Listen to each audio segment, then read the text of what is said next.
talk about the history of video games, there's a couple games that you have to talk about, like Pong and Pac-Man and Super Mario Brothers, that really influenced the entire video game industry. And Xevious is one of those titles. Xevious influenced the vertical shooting game genre more than any other game, and is, in my opinion, one of the best video games ever made. And incredibly challenging, frustrating, and enjoyable all at the same time. This game was released in 1982, and has fortunately seen a comeback on Xbox Live. And I think Xbox Live is tremendous, and the Xbox Live Arcade, bringing back the old school games from the 80s and platformers from the 90s. And I can't say enough good things about Xbox Live. Not only does it bring back these great old school games, but it brings them back in high definition. You can play them through your HDMI cable into an HD TV, and it's just tremendous. Xevious is presented in its original native aspect ratio as you would have played it in the arcade, which is like a television laid on its side. It probably looks very familiar to those of you who have played games like Raiden, and there's so many games in this genre now. As a general rule, I think they're more popular in Japan than they are over here in the States, and I think that's unfortunate, because I personally like this genre a great deal. It's challenging, it's fun. As you know on this show, I love being the lone, daring starfighter against countless enemies, impossible odds, on a questionable, vague mission that usually doesn't matter anyway, because what's the point of this game is to get through it, to have fun, to rack up points, and to shoot things and watch them blow up.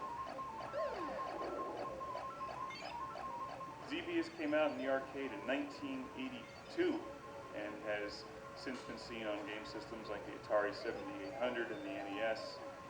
And in fact, the original Classic Game Room series, we reviewed the Atari 7800 version and a version for the PlayStation, which they remade. As you can see from the screen, you have two different weapon options. And that's one of the things that makes Xevious unique. But for starters here, you have your lasers, your twin cannons, I think they're lasers, maybe they call them something else, and your bombs. So you have to shoot your enemies in the air, and also bomb the enemies on the ground. And they're all shooting at you from different directions, and it's very challenging. What makes this game decidedly different from Raiden 3, for instance, which is one I recently reviewed, is that you can't power up your weapons to have this arsenal that fills the entire screen with your weaponry. You're basically limited to the two weapons that you start with.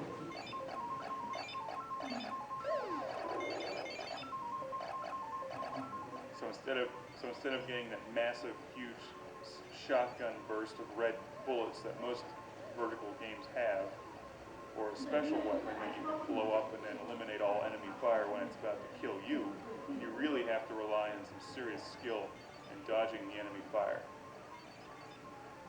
Now, I generally forget the story of Xevious. You can find it online, I'm sure. But you do encounter a couple bosses as you continue on in the game. And wave after wave of enemy. The variety of enemies changes on you. And my favorite part of this game, something I've loved since I was a kid and played this on my Atari 7800, is those spinning metal plates that come at you. And at the time, those were just amazing. That kind of graphics in a video game was just unbelievable. Xevious was way ahead of its time. And you can see why it influenced this genre so much. And just these simple things like the little tank boats in the water. You can't just bomb them. You have to actually lead them with your bomb and hope that they run into it. So it requires a lot of skill to hit all the enemies in this, to rack up serious points. And with Xbox Live, of course, they give you the added incentive of going for gamer points, which are addictive and a lot of fun to collect for no apparent reason. But the other great thing about Xbox Live, of course, is you can see how your score ranks up against everybody else and friends of yours. What's really incredible about Xevious is that this game came out in '82, and it really doesn't look any different than newer games today. Maybe it's slightly different, but I mean, there's only so much you can really do with a two-dimensional vertical scrolling game before it starts getting ridiculous. And I'm not a big fan of adding in all those three-dimensional polygons and crap floating all over the screen. I think keeping it simple like this is the way to go. And that's why I like Xevious so much in games like Raiden 3. Now, I'm generally not a huge fan of using the Xbox 360 controller on this game. It's definitely challenging. I prefer the arcade-style joystick and buttons, but you know, what are you going to do when you just don't have a stand-up Xevious arcade machine in your basement? Xbox Live is about the best thing you can have. So it does require some skill to hammer away at the button, and also remember to bomb your enemies at a precise time. This is not a game where you can just hold down the fire button. It does give you an option to do a manual shot where you just fire at the rate that I'm firing at now, and also I use my other trigger to hold down the auto fire. So if a wave of enemies comes at me, I hold down that trigger and it lets off a machine gun burst of shots. But you cannot just hold down a consistent auto fire for the entire game. And for whatever reason, the music, although it just repeats itself over and over again, it never gets old. And maybe that's just because Xevious is that awesome. Here are the metal plates. Like, just look at those. 20 years ago, that was incredible. They're tough too. You have to dodge those things. You can't blow them up, so you have to dodge them. And then the enemy fire is coming at you, and then you get caught in between the enemy fire and the spinning metal plates, and it kills you. I love to see the resurgence in arcade titles on Xbox Live. And they don't cost much on Xbox Live. A game like this is only about $5, and it really has infinite replay value. Even if you went out to find this for your Atari 7800 or NES, it would still cost you at least $5 or $6 when you add in the shipping cost. Because you probably end up finding it on eBay, for instance.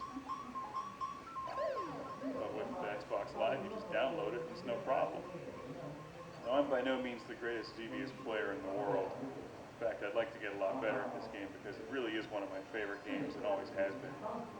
Just need to find the time to sit down and get back into it. One of my favorite game systems is the Atari 7800, and that's one that I grew up with and had when I was a kid. And Xevious was up there with Robotron 2084 as my favorite game on the Atari 7800. And I played it for hours and hours and hours and hours. And I'm glad to see that there's still a lot of interest in Xevious today. If you like this genre, you've never played Xevious before, you owe it to yourself to pick this game up on Xbox Live or the 7800 or the NES, and you've got to play Xevious. If you're really hardcore, you can go out and buy a real stand-up coin-op Xevious machine like they would have had it in the arcades in the 80s, and you can put that in your living room, in your house. Your wife can come home and be like, "Where's all the furniture?" And you're like, "Well, I put it outside because we got a Xevious machine." And she may start to get red and get mad at you. Well, why do you need furniture when you have a Xevious machine? The whole point is to stand there and play Xevious. I mean, it's only common sense.